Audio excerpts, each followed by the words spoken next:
The Tsavo National Park in southeastern Kenya is one of the largest nature reserves in the world. It covers 21,000 square kilometers of semi-arid grasslands, savanna, and acacia forests.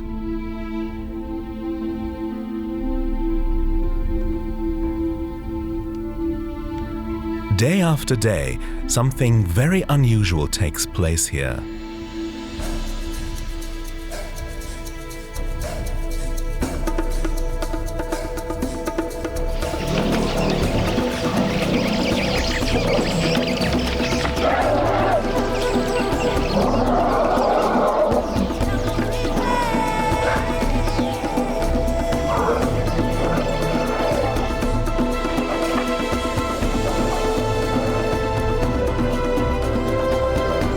The bottle feeding of young elephants who've lost their mothers and been brought up by humans.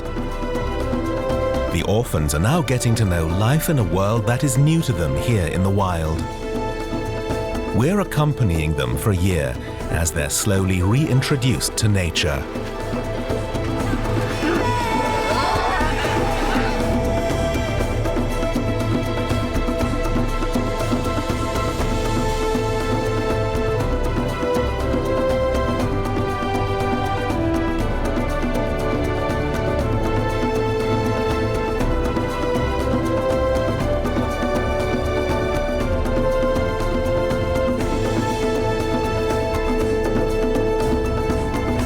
It takes many years until the hand-reared animals can make do without human help.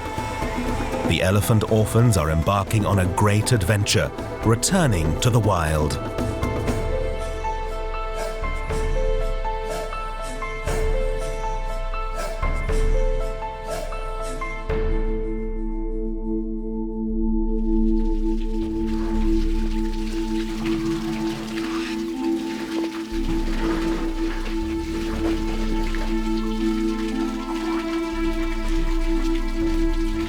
In the mid-20th century, there were more than 40,000 elephants in Tsavo. By the late 1990s, there were just 10,000 left, mainly as a result of relentless poaching.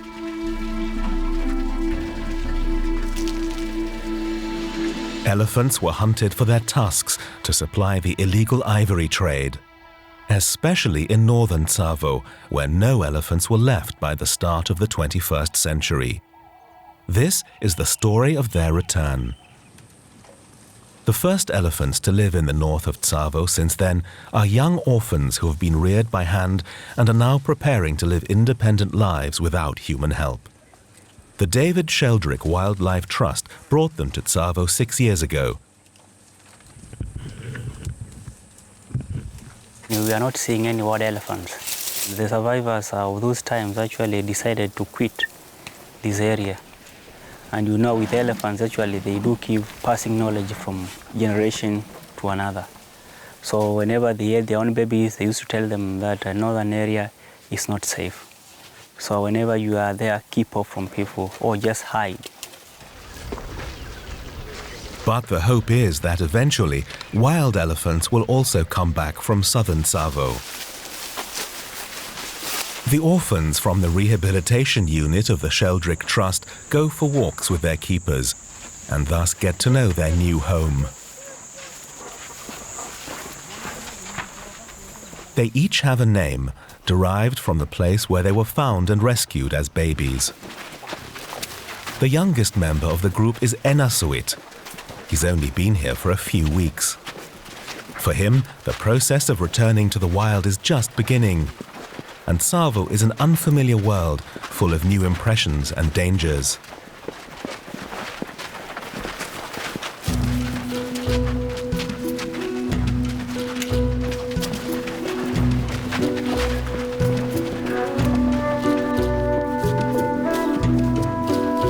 An adult elephant has no natural enemies apart from humans.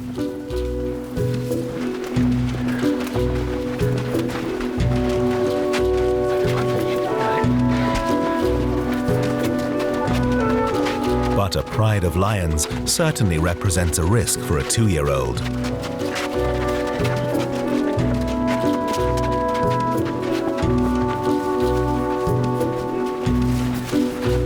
evening, the infants head for home. And home is the rehabilitation center at Ithumba. They spend their nights here, secure behind a wire fence. The trough out front is one of the few places to get water in northern Tsavo. Since the unit opened in 2004, more than 20 young orphans have graduated from the program and completed their return to the wild. The keepers call them their ex-orphans. These elephants, for example, they used to live in the stockade but are now free. They've come to visit the current residents who are expected back from their outing.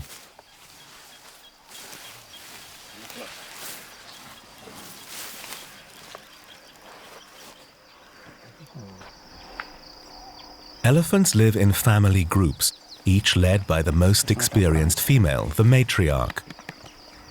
16-year-old Yatta heads the group of ex-orphans here. They left the center 2 years ago.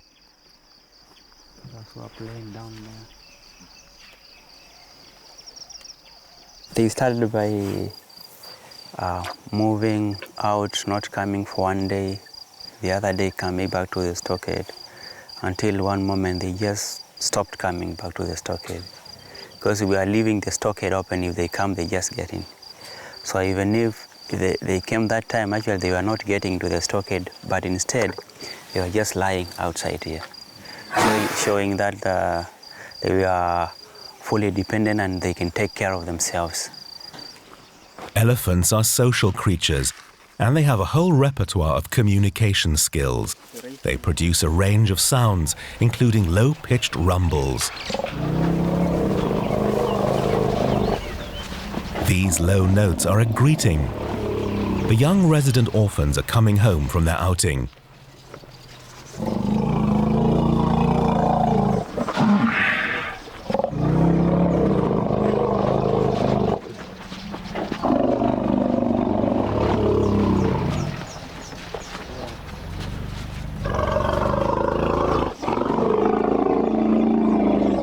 The big ones were welcoming the young one from the bush.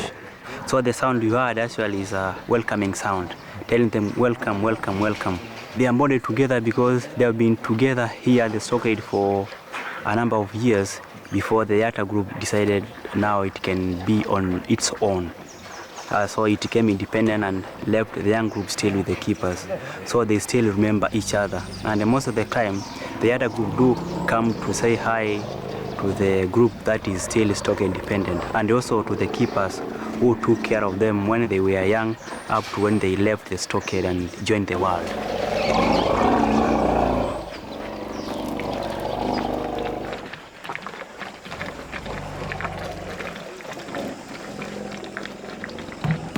In the rehabilitation center's kitchen, the keepers prepare a special milk formula for the little ones. For the first couple of years, baby elephants only drink milk. Eventually, they start to eat grass, leaves, wood, and bark. Here, they get a mixture of water, milk powder, and vegetable fat. They're given the bottle 3 times a day. David Sheldrick, the founder of the trust, developed the formula back in the 1970s. It's that special mix that makes it possible to hand-rear orphaned baby elephants.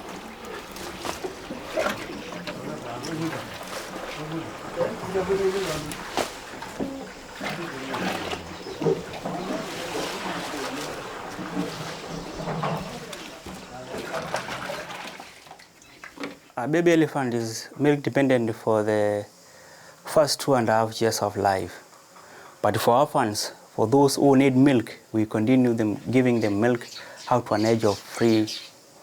Then from there, they just stop, they wean themselves off, or we just wean themselves off. So, but in the wild, they are milk dependent up to an age of 2.5 years. They do like the milk so much. And with the weak ones, we can continue giving them even for a longer period of time, depending on the health of that orphan.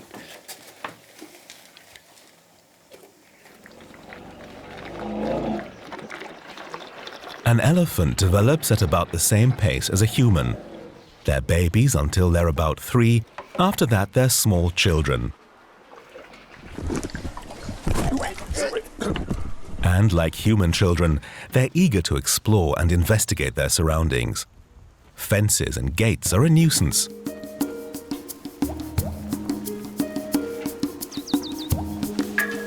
Lloyd-Juk is now 6, and the temptation to spend the night out in the wild is strong.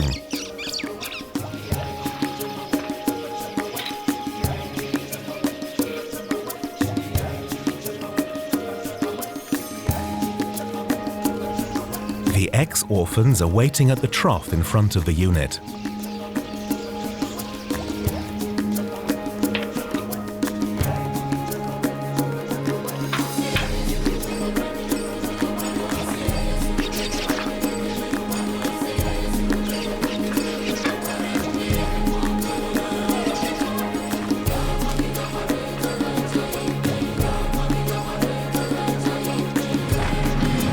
Lloyd-Juk has finally managed to break out, along with a male companion, Cora, who's 7.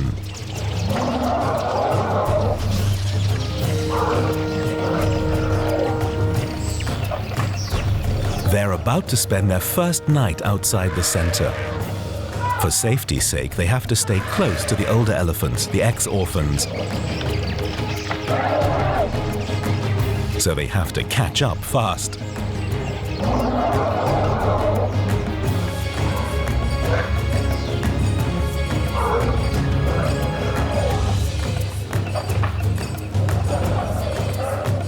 Benjamin lets them go, but time has come for them to assert their independence.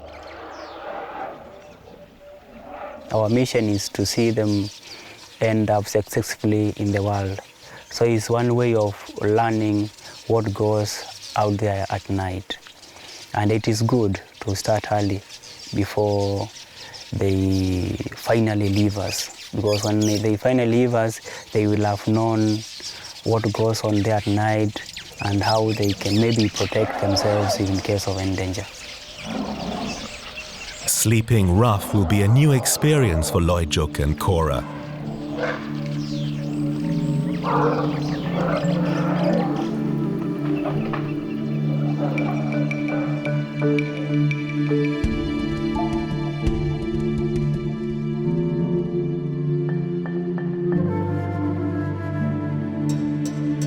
Elephants also roam and browse during the night.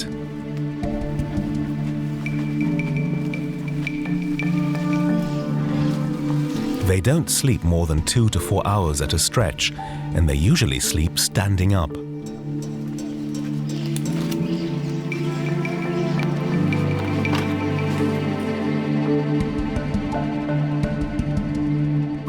An elephant lying on the ground can hardly defend itself and is easy prey.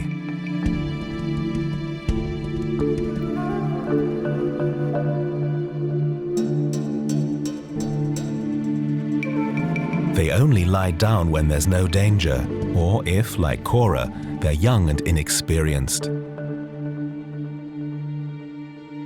These lions aren't hungry, they've just killed an antelope, so young elephant is not on the menu. The rest of the night passes quietly for Lloyd-Juk and Cora.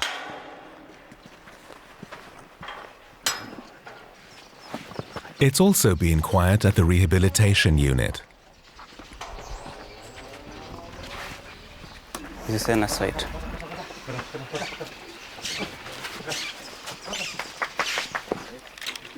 After the long night in the stockade, the youngsters want to stretch their legs. The boisterous Enasoit leads the way out into the park.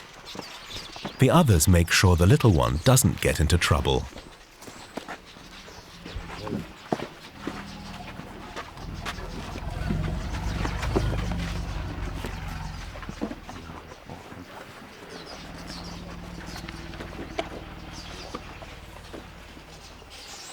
The orphans explore the bush as they browse.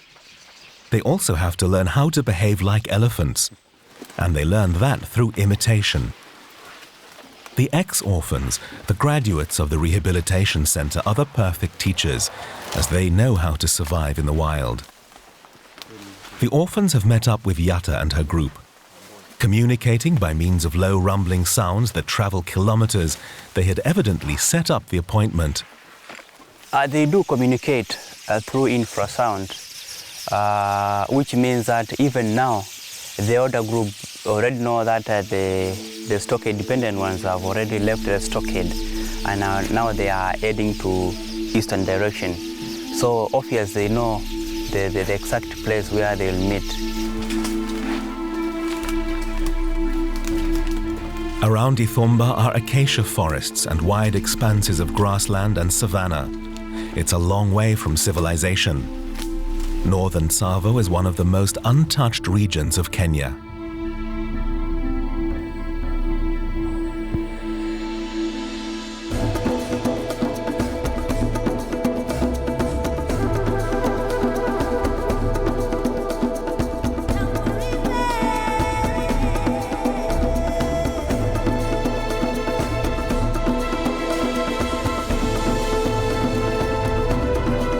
The Galana River flows from west to east, dividing the Tsavo National Park in two. It's the most important source of water here, and it's home to lots of hippopotamuses and crocodiles.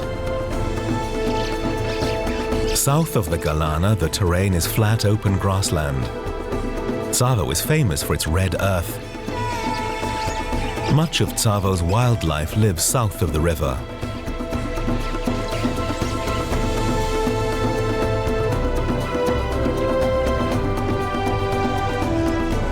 To the north, there's more dense scrubland and Tsavo's best-known landmark, the Yatta Plateau. It's the world's longest lava flow, almost 300 kilometers in length. Northern Tsavo is closed to visitors. It's an excellent place to return orphaned elephants to the wild.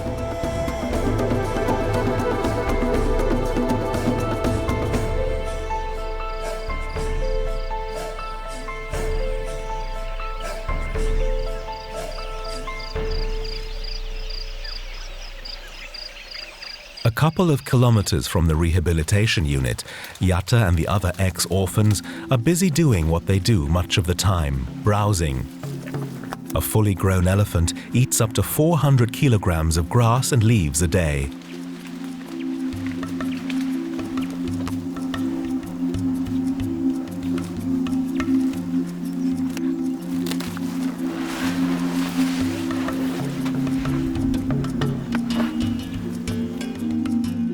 The orphans are on their way to meet Yatta, the matriarch, and her group.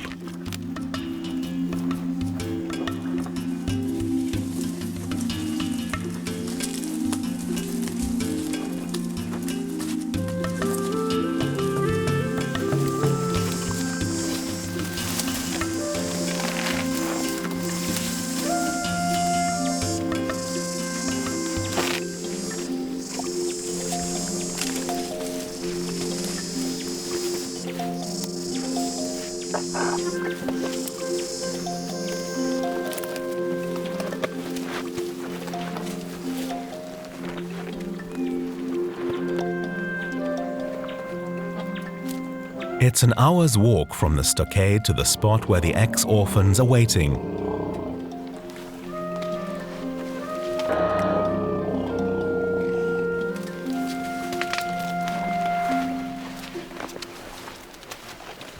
Instruction commences.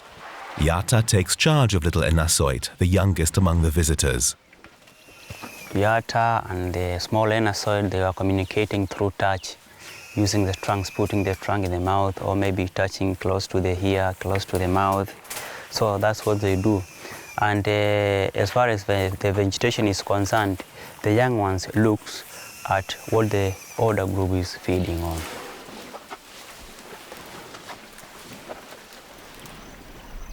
Loijuk and Cora, who'd broken out of the unit the day before, spent the night with Yatta's group, and they're looking fine.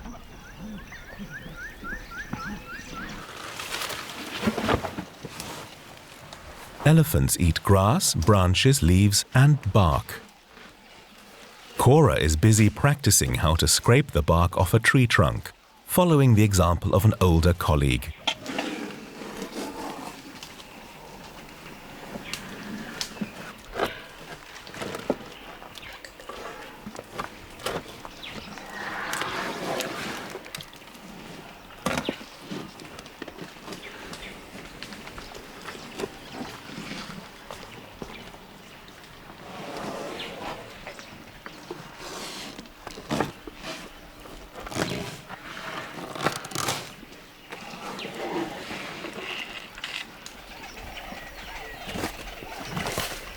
Until a few years ago, there were no longer any elephants in northern Tsavo following decades of poaching by ivory hunters.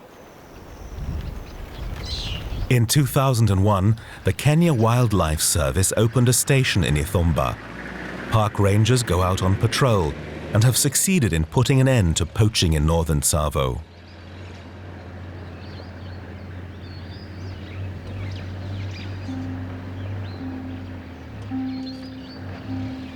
Walking is, apart from feeding, elephants' main activity. They can cover up to 100 kilometers a day.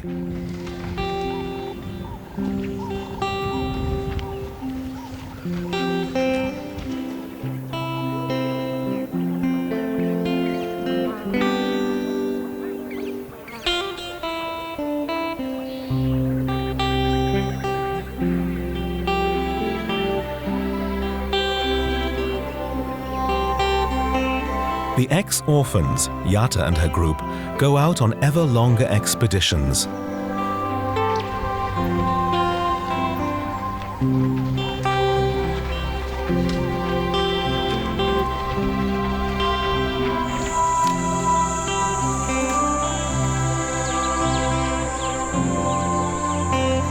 It's not until 2 weeks later that they come and visit the orphan station at Ithumba again.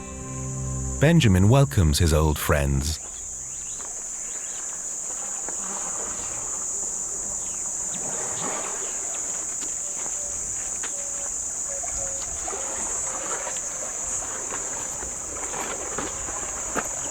How have you been, Wendy? You had gone away for too long, but I can see you are fine. You do not have any problem. Physically you are fit, and I think healthy-wise. For us, we see even 2 days, they are too long because she has been with us for 4 or 5 years. And if she goes even for a day, we feel that is too long because of the friendship between us and them.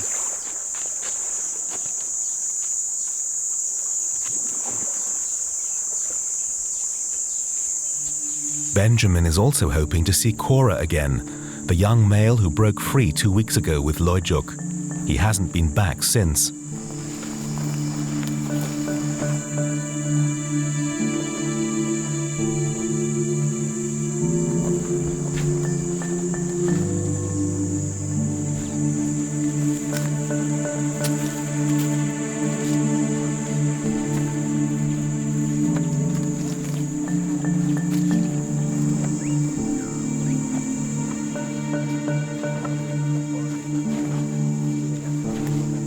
This one, Cora.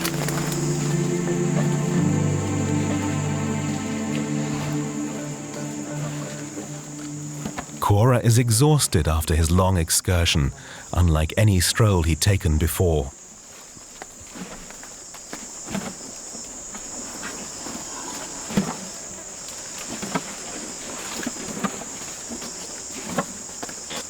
Now, just join the world. An elephant join the world, it depends on several things. One is how old an elephant was when he was being rescued, whether he or she was able to have a recollection of his family. The other thing is personality, whether it can be courageous enough to join the world early before its time. Yeah, because we have got some other ones who are outgoing and adventurous, and those who are adventurous and outgoing, they often join the world without any problem.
An elephant's skin is up to 3 centimeters thick in places, but other areas are very sensitive. Dust helps protect the many folds, rather like baby powder for humans. But the technique of applying dust has to be learned.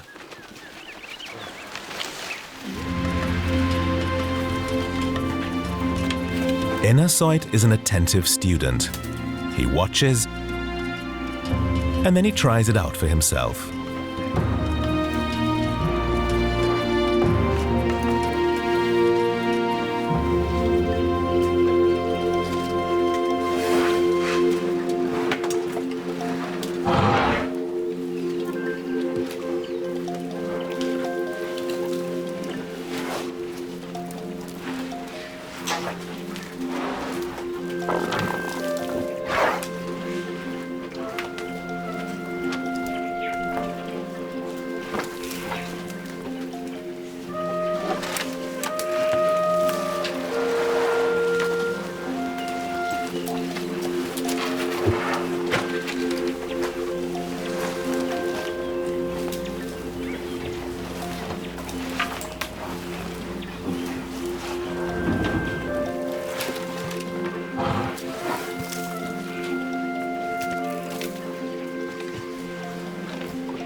There's been a surprising new development.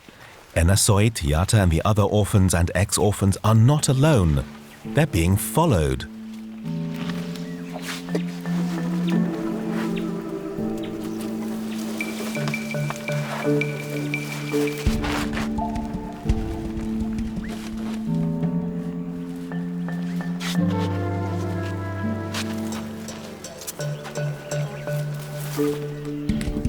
This bull, who must be about 17 years old, is not one of the ex-orphans.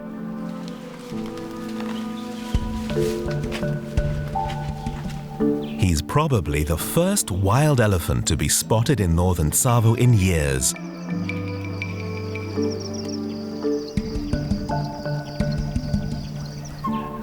Perhaps he's the scout, and more wild elephants will follow and repopulate the region.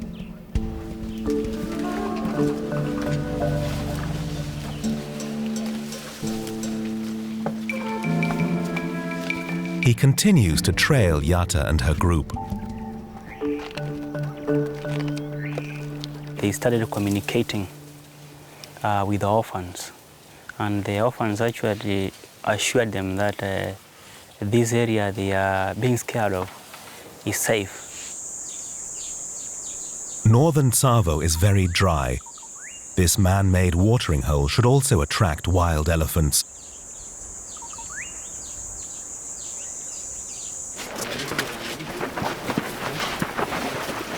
Every day at noon, the orphans from the Sheldrick Trust come here to drink.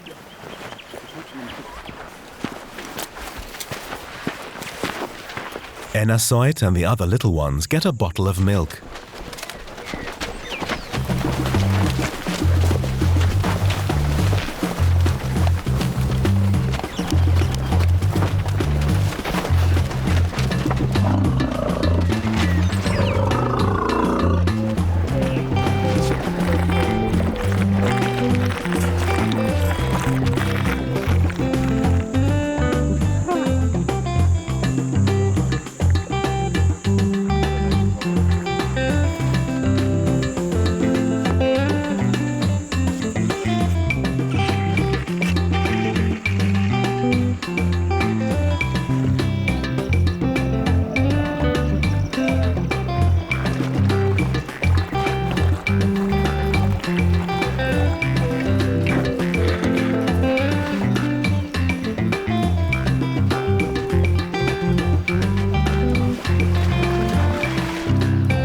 Elephants trumpet when they're happy or excited.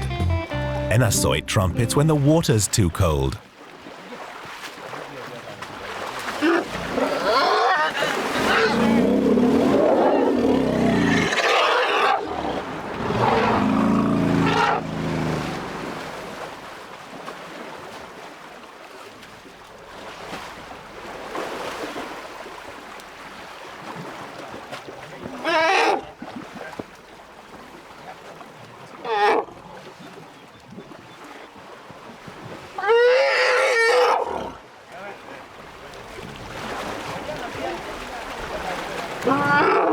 A mud bath is an important part of the daily routine. It's cooling, it helps protect the skin, and it's fun.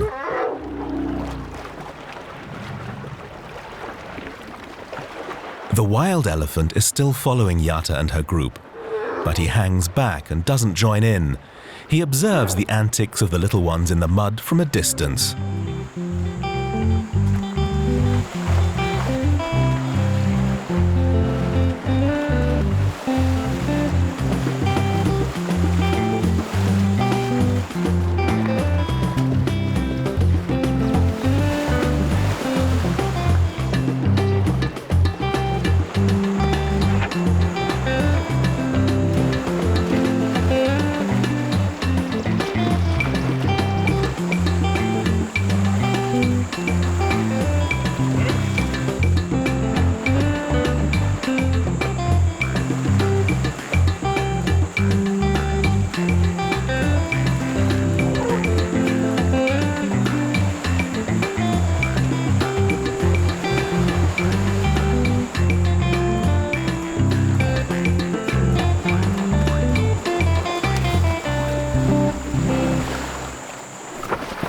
He's not the only one to hang back. Cora does so too. Since he broke out of the compound and spent nights in the wild, he's been keeping his distance from the other orphans. Cora is training for his future.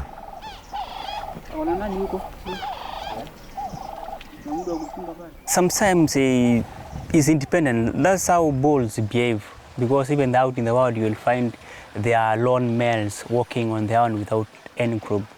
So depending on how courageous or how one is so independent to himself. So the time is maybe up for him to go and join the wild. Young males like to test their strength.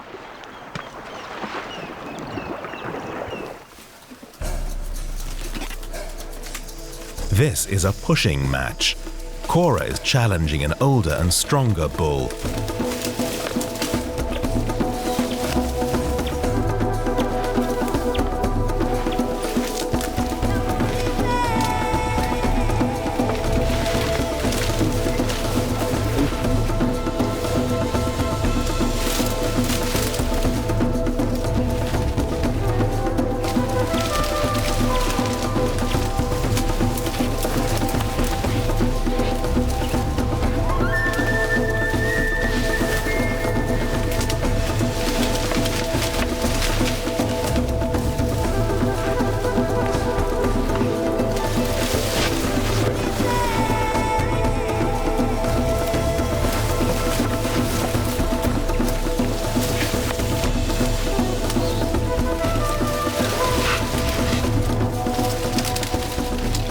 When they get tired, they'll just stop fighting and continue feeding to gain more strength of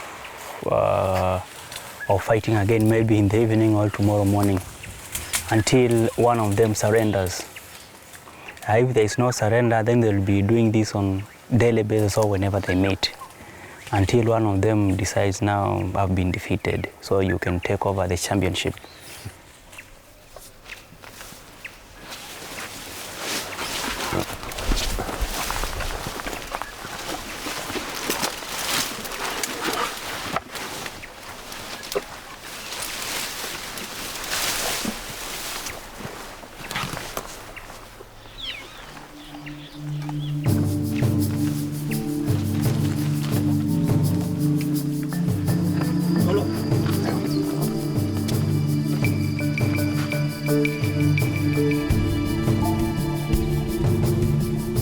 Weeks have passed. Yatta and the other ex-orphans have been off roaming. Each trip is longer than the last. Visits to their old home at the rehabilitation unit become less and less frequent. So it's a rare treat when they show up at Ithumba.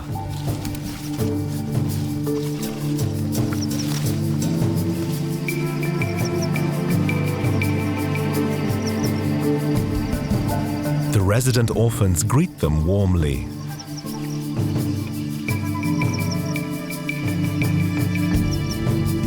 Since you have eaten a lot, hungry.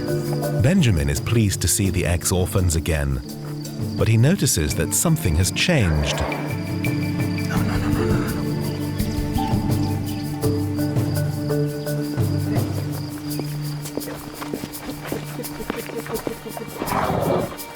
Yatta is trying to show him something.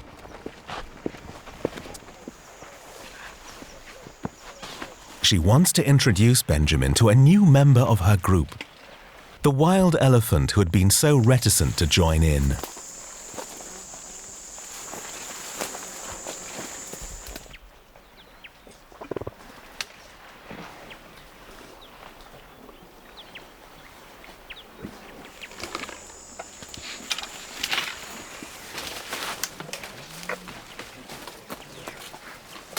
She really accepted to be led by Yatta, because there is no time a herd of elephants can be led by a male, unless it is a herd of males. So by coming and following Yatta, although he is older, it shows that he has accepted to be led by Yatta. A wild elephant has joined a group of ex-orphans. That's another first for the rehabilitation project of the David Sheldrick Wildlife Trust. Now one can only hope that more wild elephants turn up here in northern Tsavo.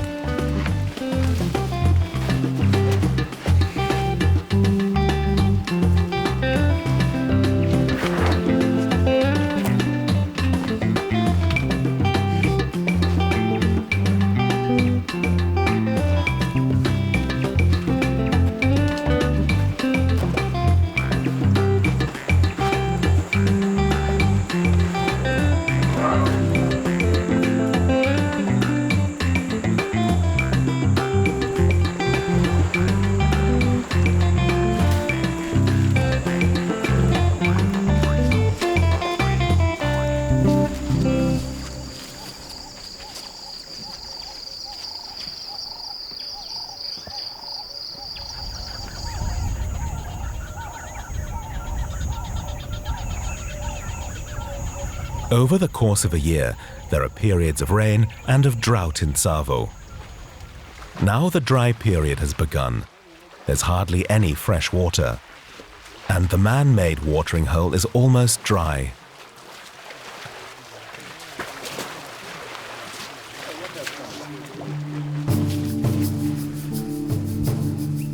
At the compound, there's been another surprise this morning. A group of wild elephants has turned up. 4 big males, aged between 30 and 40.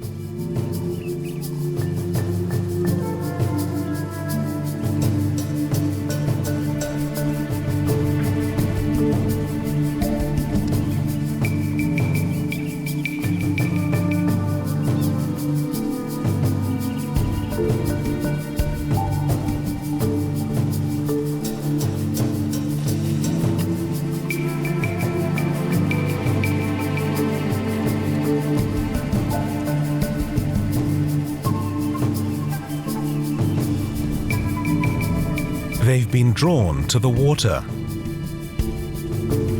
Elephants need to drink a lot, up to 140 liters a day.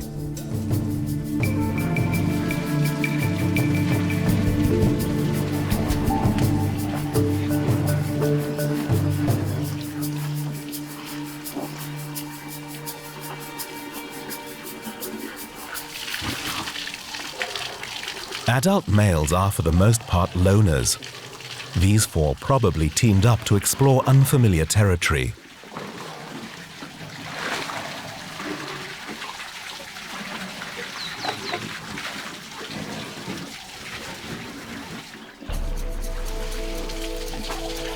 Elephants have been traveling the same routes through Tsavo for centuries, but had kept away from the north for decades.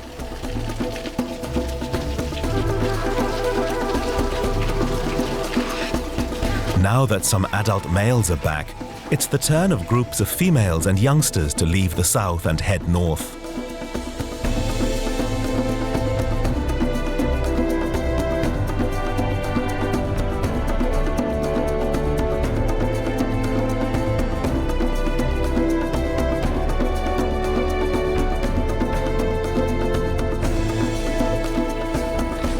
Elephants in the south do indeed hear the news that the area they all used to avoid because of the poachers is once again safe.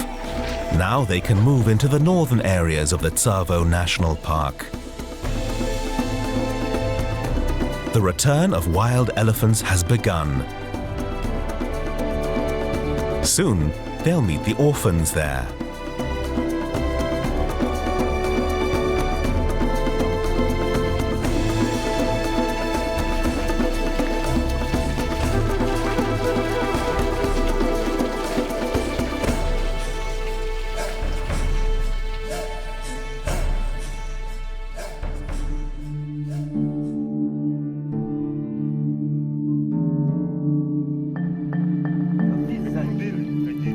A few weeks later, near the rehabilitation unit, a 2-year-old wild baby turns up.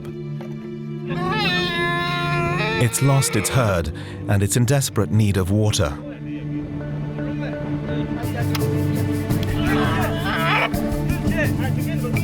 Benjamin and the other keepers came upon the little elephant by chance. It needs to be brought to the station as fast as possible.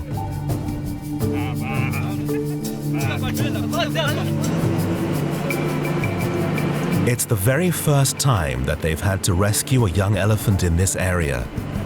It's sad that the baby is alone and lost and in need of care. But at the same time, its presence shows that female wild elephants and their young are back in northern Tsavo.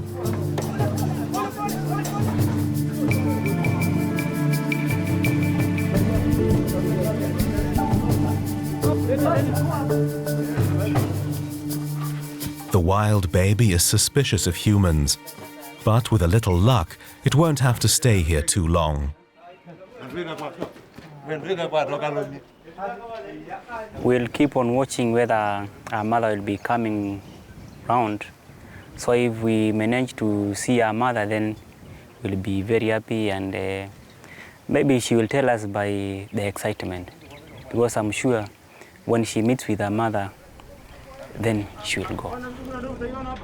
In the evening, the resident orphans come home with their keepers from their outing.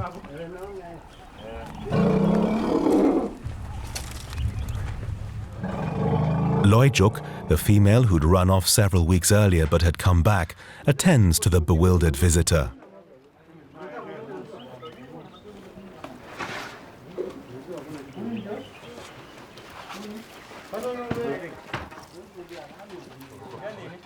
Humans represent a threat to wild elephants. But the baby girl will have to get used to the keepers because they'll provide the milk she needs to survive. They've built her a special stall where she'll spend the next few days.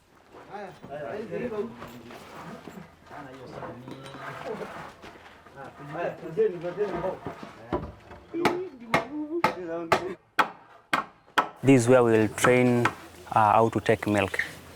Because as you have seen, when she's in a very big area, it's very difficult to handle her.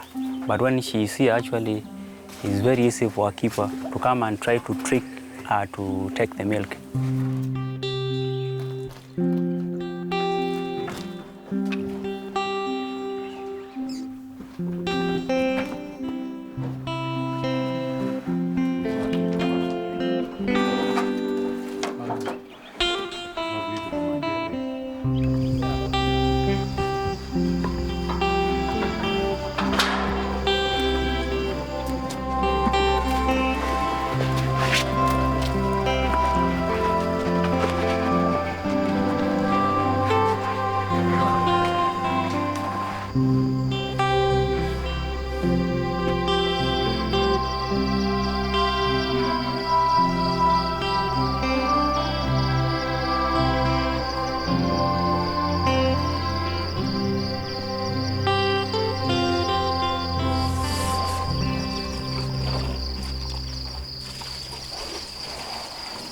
The next morning, more elephants appear near the compound.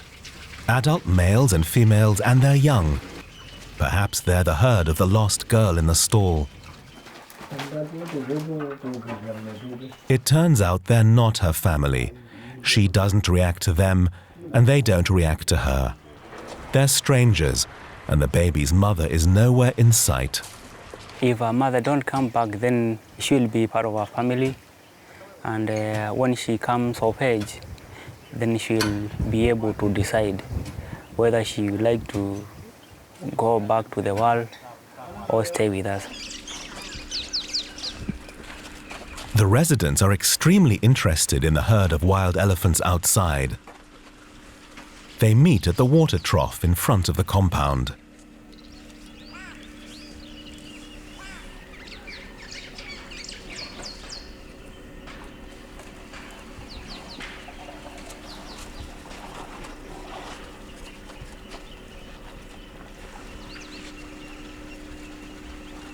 Once it began, we had no wild elephants coming, but because of orphans, actually this area has many wild elephants have come in due to the orphans.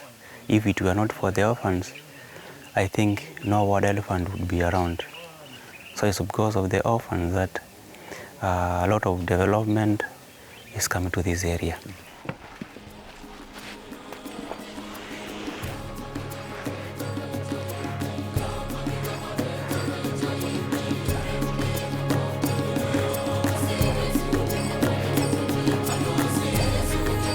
Today is a very special day.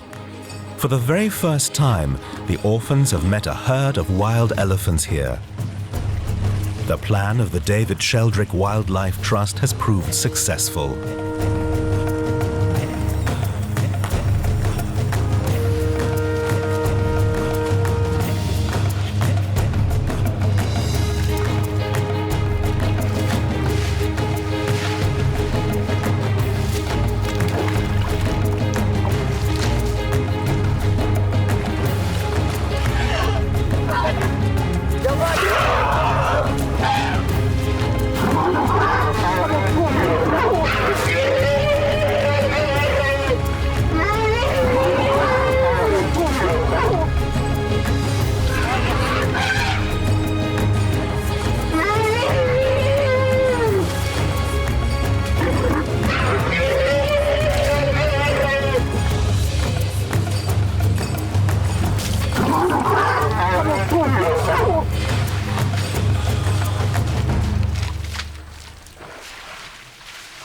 It's like a dream coming true, because actually that's what we want for they have to teach our young ones.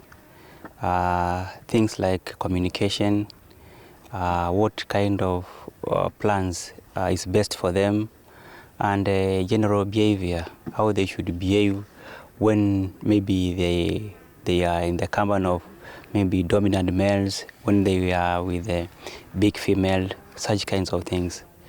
So we see that actually we are actually successful in what we are doing by seeing actually these wild elephants coming to join our orphans. Instead of our orphans going to join the wild herds, now the wild herds are coming to join the orphans, which is a very good thing. Orphans, ex-orphans, and wild elephants. They're back, and they're here to stay in northern Tsavo.